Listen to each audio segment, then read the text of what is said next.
After leaving a full-blown snowstorm at Dead Horse Point State Park, we made our way to Hanksville for lunch. Normally, this drive through the San Rafael Swell is stunning. Today, not so much. Hollywood was apparently filming Dune 4, and we found ourselves in the middle of a massive wind and dust storm that looked straight out of Arrakis. Hanksville doesn't offer many dining options, but honestly, you only need one.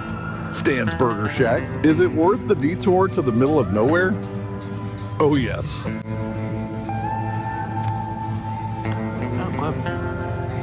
Stan's has a great little side porch with views of the Henry Mountains, though today, it was more of a sandblasted blur.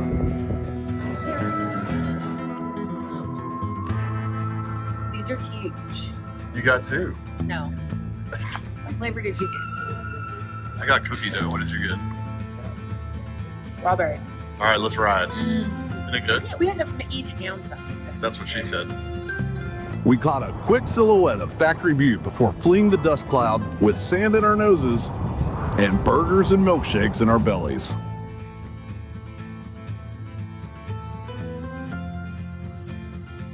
Before entering Capital Reef National Park, make sure to stop at the historic schoolhouse and roadside petroglyphs. Easy, accessible, and definitely worth a look. Right there. Like going up. Right? There's like a person.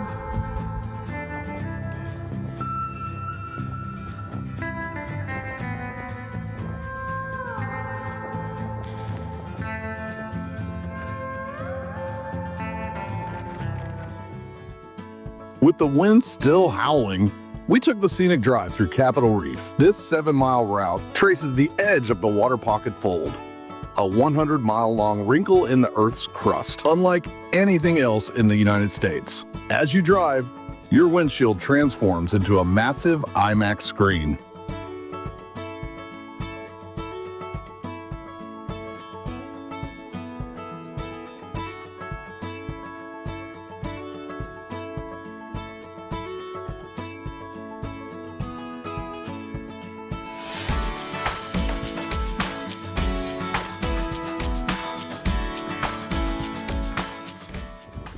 All right, baby, where are we at?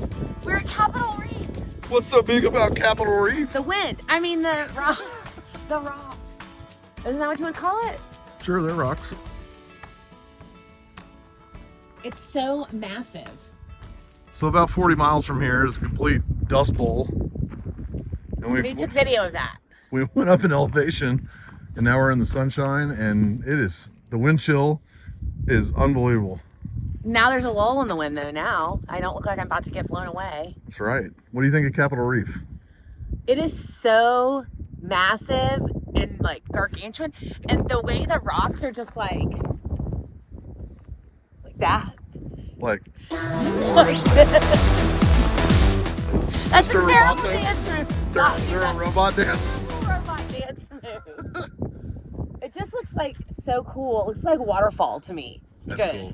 Like a rock waterfall. Yeah. And then seeing all the layers across. Yeah, the ridgeline is I think I'm gonna do some painting later. I wish you would. I brought my watercolors for my new hobby. So And then I'll do one too, and we'll see who's better. we're gonna do a painting contest. We'll make our friends guess who painted which one. They have to vote like parents do with the gingerbread houses for Christmas. Okay, see, it's so windy. The sign broke. And the garbage cans fell over. After visiting Capital Reef for the 3rd consecutive year, here's my advice. Take your time heading back to the Fruta campground. The sun hitting the west side of the fold creates the most incredible light in the entire park.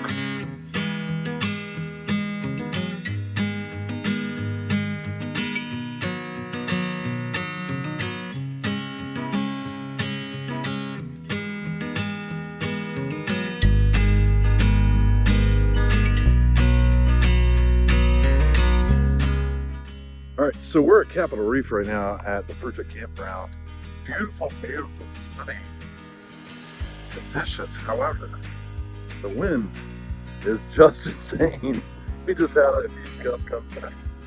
A million of these leaves came peeling through here. But man, we just did the scenic drive. It is so good, and we got a great spot here. The reason it's a great spot is one, it's right at the front, and two, short walks to the bathroom at night, right?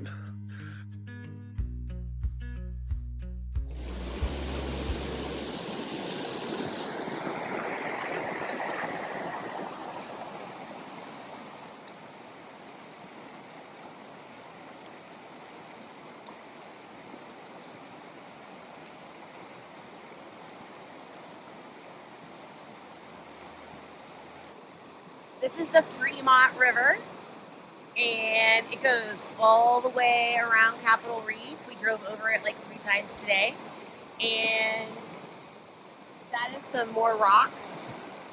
And it's our campground that we're staying at tonight. It is Loop A, and it is happy hour.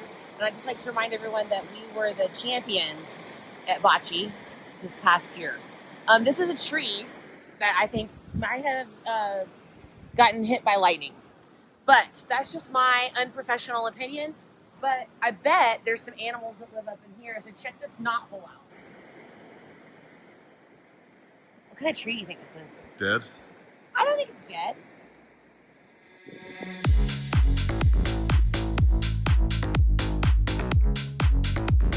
What are you doing? Trying to be a YouTuber or something? What are you doing? You doing that stupid walk where you act like you're not being filmed? Yeah, and then I gotta come back and get my camera. Then you gotta say, hey guys. Hey guys! It's happy hour, and national parks frown upon glass in any way, shape, or form, so the perfect alternative to that is bag of wine. Solves all the problems.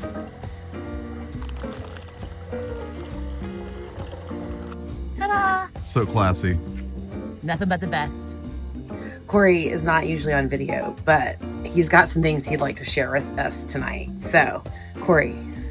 Hey everybody, it's Corey, your boy. I've got a tip for you. When it gets really cold on a camping trip, going around the Mighty Five and points in between, snuggle up with Five Wives and squirt a bunch of flavor into it. That just sounds terrible. Flavored water stuff. We can't even have to do that. We can't. It's not. That's a gold mine. Sorry, guys. I've worked in the ad business forever, and sometimes it just rolls out like that, and you got to go with it. That ad for Five Wives is going to make this a billion-dollar company. Cheers. We're off to see the Giffords, the one who sell the yummy pies. Hi, Courtney. Hi. Courtney's the only family member that has not had the pies yet. She despises that. You love English play on words, don't you? Oh, you got a friend coming to see you. Nelly. Wait a minute, tell me about your friends. That's Nelly. No, you gotta talk to me. That's Nelly, and that's Coach T over there, and they're about 10 years old, and they do trail work. That's about all I know. And they have big poops.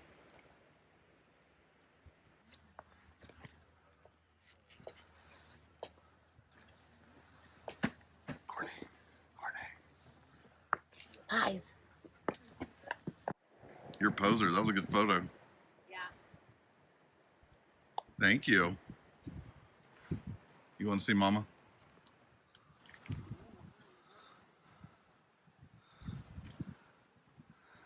He's a ladies' man. He's like, what you got in the bag? Yeah. He's a very nice boy. Beautiful morning here. It was cold last night. We woke up and everybody else is gone, so we're going to leave too. But before that, it is another Utah rip and read. And this time, it's going to be more for Courtney than the crazy stories about Utah. I found a good one for you. You ready? Yep. All right. And he has music notes on this one, so I do. we shall see. And he stapled them twice, so no one can like accidentally geek in there. She looks at Christmas presents like in October. Hooper. Read the title. You're funny. It may be the end of an era, but we still have these songs by Taylor Swift inspired by Utah landscapes. I love it. That's it. Okay, Taylor Swift has made several references to Utah through music or videos or thematic elements that evoke the vast landscapes of the state. Though Utah itself may not feature heavily in her lyrics, the imagery of open spaces and western landscapes has resonated in her work. Here are some songs by Taylor Swift that either mention Utah or are linked to it in other ways. Super fun. Love it. The first one is from Evermore in 2020, which is 7. I love that song. It's so sweet. While Utah isn't exactly mentioned in 7, it evokes imagery of wide expansive spaces and nostalgic memories. Themes of youth and growing up are reminiscent of the open landscapes that Utah is known for. The lyrics in 7 reflect on a youthful relationship with references to childhood. Blah, blah, blah, blah, blah. Somebody totally that's a little bit of a reach saying it's connected to Utah. She is a Taylor Swift pro, so I don't know how much of this is going to be totally accurate. Yeah. But this person that wrote it was just, they were like, hey, you need to write an article on Taylor Swift. For the algorithm. For the algorithm, yeah. Yeah. And now we'll have some of that algorithm. Okay, the second one is You Belong With Me, which is from her second album, Fearless. It doesn't explicitly mention Utah either. Surprise, surprise. The music video was filmed in Salt Lake City. The video showcases the city's iconic skyline, as well as some of Utah's natural beauty in the background, making it a key connection between the song and the state. The video setting in Salt Lake City helped bring an element of Utah's landscape into one of Taylor Swift's most famous songs. And the third one is also one of my favorite songs. It's from Folklore. It's very cute. Betty is part of the Swift's Folklore album. It's known for storytelling and character-driven narratives.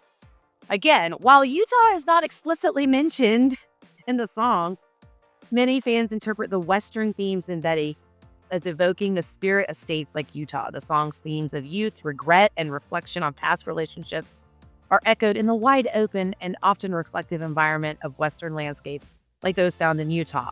Okay, my English teacher, quick take on this. This kid just had to write it and figure it out. She did a pretty good job, but I really don't think Taylor Swift was like, let me write about Utah. What? No. Yeah, it was probably a college intern trying to get a job. What was the Desert. It's spelled wrong. Desert? No, it's spelled D-E-S-E-R-E-T. Deseret News. Oh. Instead of desert. Maybe it's a play on words for some reason. I have no idea. Apparently, fans often draw connections between her songs and Utah's natural beauty. Blah, blah, blah. Someone's trying to get more subscriptions to their website. Deseret, whatever, news or whatever, yeah. That's pretty funny. Speaking of beautiful, sun's out at Capital Reef, and it looks beautiful in here. So briefly tell us about your features here in our van. Okay, so great van. It's very spacious for us too. I would say don't have more than 2 people staying in this van unless you have like a little kid. It has a chair, the passenger chair flips 360, or 180, which is nice. So you can have another space to sit in. We have a nice long L bench, which transforms into a nice platform bed, which has been a-okay. We have a gas stove, some drawer space. We have a flip top butcher block counter, which is great, which is where Corey's putting all of his electronics, so I don't have to look at them. And we have plugs for USB ports, which that's also key. We have a sink with a water pump, Dometic cooler. We have a little vanity cabinet. You want to open that? There's a mirror in there. That's a drawer. That's a cabinet to the garage, so you can quick access stuff with our jackets and stuff in there. And this is a super awesome feature. I've been in 3 vans now. I've done this trip 3 times. Did you know that? No, 3 times. Yes. And this is the most innovative feature I've seen in a van. They pretty much said, we're not going to try and make it look like we have this huge toilet system or a shower in here. And they gave you what you really need. Storage. It's awesome. I think you could put anything in there. We used it for our food or pantry items. We have plenty of space still. So if you were going like boondocking or far out, you could totally do that. And we have cabinet space above, which is recessed back, so Corey hasn't banged his head. Yep. I think only banged it one time so far. Yeah, That's a record for us. that's because you wouldn't pick up your garbage. Okay. Anyways, so we're about to head over Boulder Mountain. It looks like an absolutely stunning day to take the drive on Highway 12. We're gonna stop at some overlooks. We'll show you what it looks like as we head to Kodachrome. With Boulder Mountain relatively snow-free, Utah was way behind on snow totals this year. The drive was smooth, but always check for road conditions. That's factory view way over there. Way. See it way over there? Yeah. See, Itself. yeah. To just the left of the other ones. That's why there was so much dust, because that's all it is. Yeah, it's Open nothing. plain. This is the Capital Reef area. Right down here. See that big ridge line? Uh-huh. That's what we do. Right? Then it followed that ridge line all the way down. Yeah. Boy, I'm glad you didn't go doing backflips over here. There's a ton of rocks.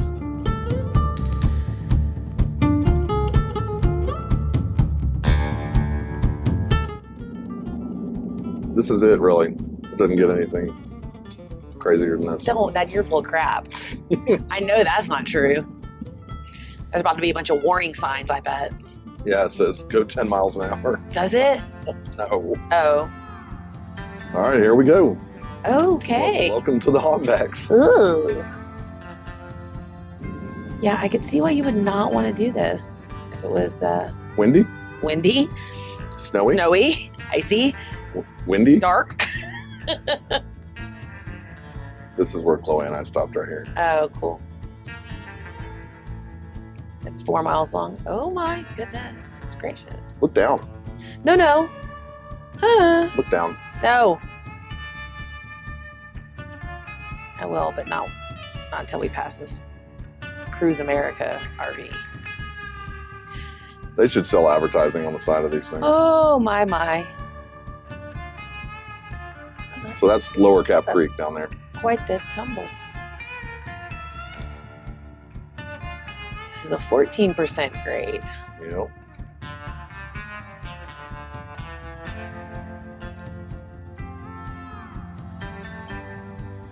There's nobody behind us, so we can go really slow That's through the steep areas Yeah, that's good. I like that plan. and with the edges. Yeah, I like that plan.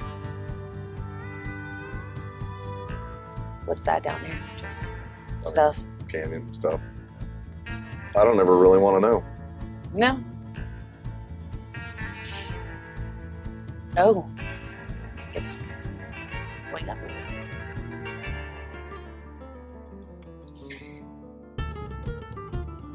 You know what they call that berm right there? What? It's razor's edge. It's the absolute minimum they could put on there to keep you from going over. Okay. Is this where we're stopping? No. Nah, Okay. that was the Hogbacks. No, there's more. Whoa, you're going to be on the edge here. Look down there. Oh my heavens. Makes me get a little squirmish in my belly.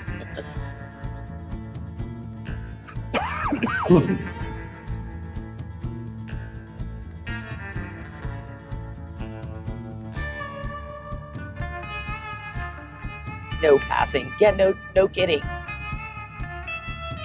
No Shitover.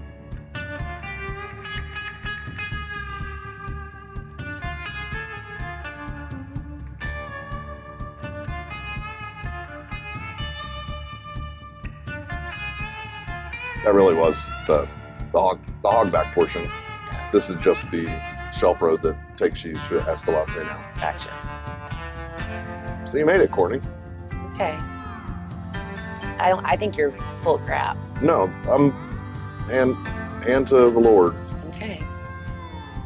That was pretty much the That's sketch- really cool looking down there. It though. really is That's- amazing. I like that. That's cool. That was the sketchiest of the sketchiest, Okay, good. except for this one. Stop! I knew it. It's the part you showed me on the YouTube channel. That was it. Uh-uh. It was. No, it's not. You were full of it. I promise that was it. Broken promises. I've made it 20 years with you. I want to make it 21. I would not lie to you.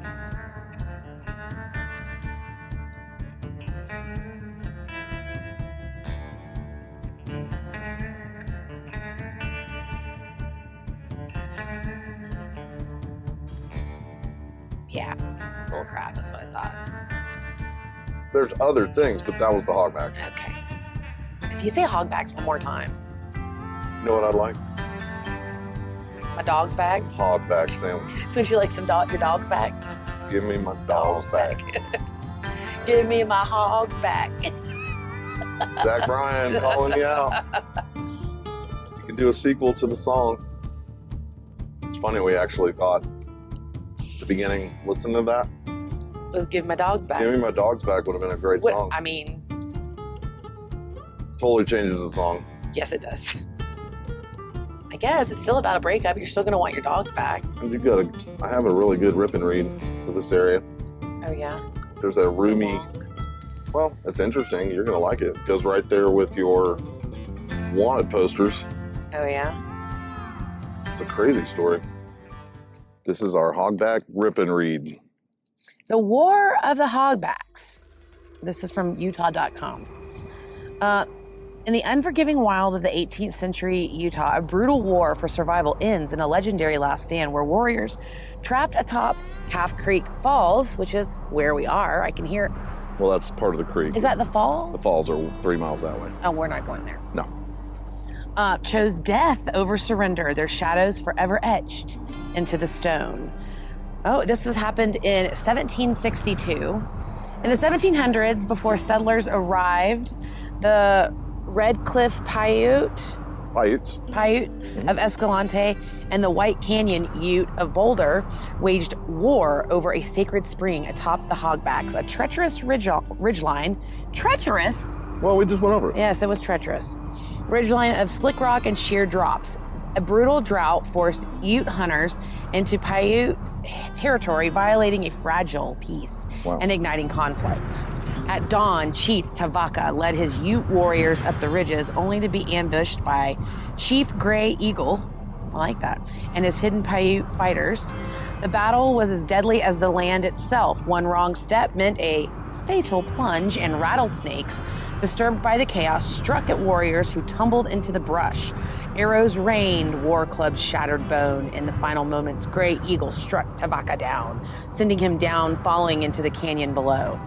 With their leader dead and no path to escape, the remaining Ute warriors were driven south, pursued relentlessly by the Paiute. Trapped at the edge of Calf Creek Falls, Gray Eagle gave them a choice: surrender or ride. Bound by warrior pride, the Ute mounted their horses and charged forward, plunging over the towering waterfall to their deaths. Oh my gosh. So if you took that 3 mile hike, that's the That's where, okay. Yep. The war faded into legend, but the land remembers. Even now, among ancient petroglyphs carved into the sandstone, some say you can see the shadows of fallen warriors forever etched into the rock as a warning to those who would challenge the spirits of the Hogbacks. Isn't that cool? Yeah, that's interesting. It's interesting. I did like this one. Good call. I like you said that. It was interesting. And that's where all the rattlesnakes are. Oh shit. Sorry. Today we're at Escalante Outfitters and we are having quite the pizza. It is the Chop Rock and I can't wait to eat it. So good.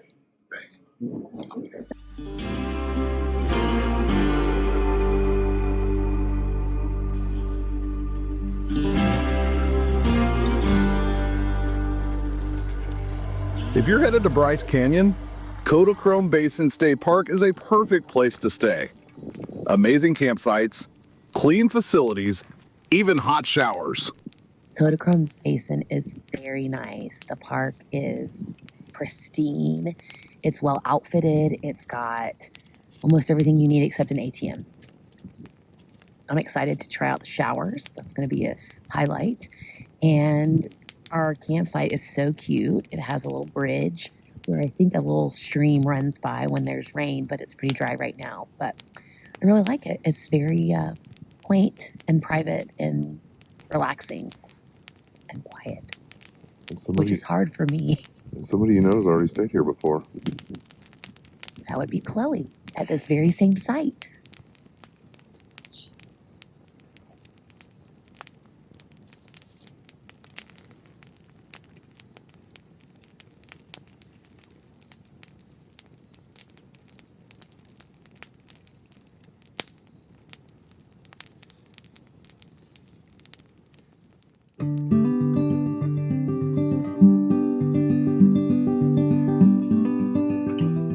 The next morning, it was a short drive up to Bryce Canyon National Park. After 3 visits, we finally got to do the full scenic drive. No snow closures this time. Oh, damn. There's a dam. Hey, everybody. Today we're going to Bryce Canyon National Park. That way. But right now, I think we're at Thunder Mountain Railroad. So I made Corey stop and take a picture.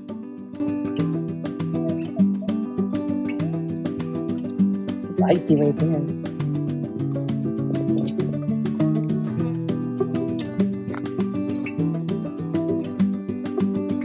Ooh.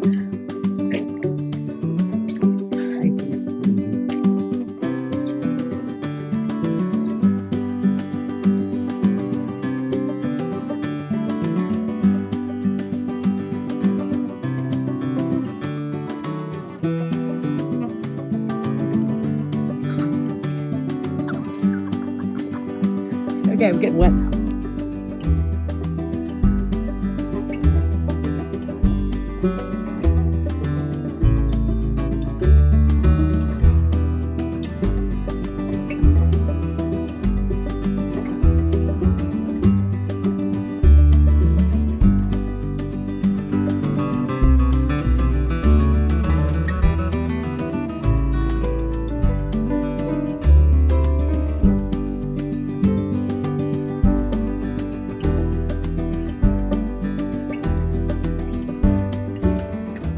We are making our way down Bryce Canyon, and this is Natural Bridge, which is super cool and really pretty.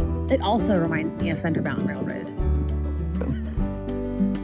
And just like that, in under 2 hours, we found ourselves in Zion National Park, our final stop on this epic Mighty 5 journey.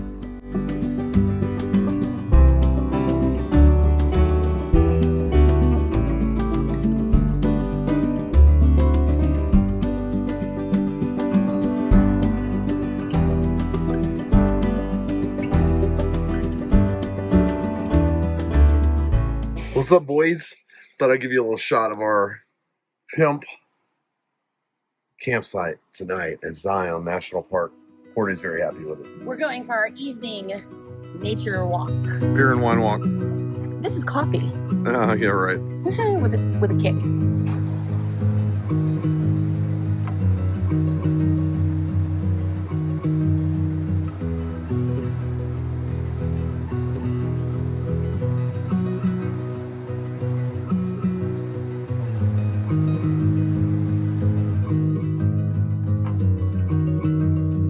I promised my wife we'd see the canyon deer. Zion delivered. I told you this was a cool campsite. This is so cool.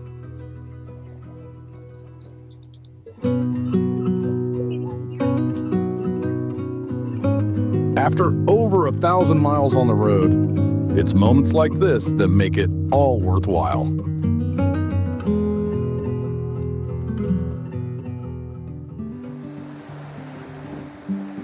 All right, everybody. Good morning from Zion National Park. B-Loop. Man, did we have a great night last night. This is a fantastic place to camp for a night, 2 nights a week.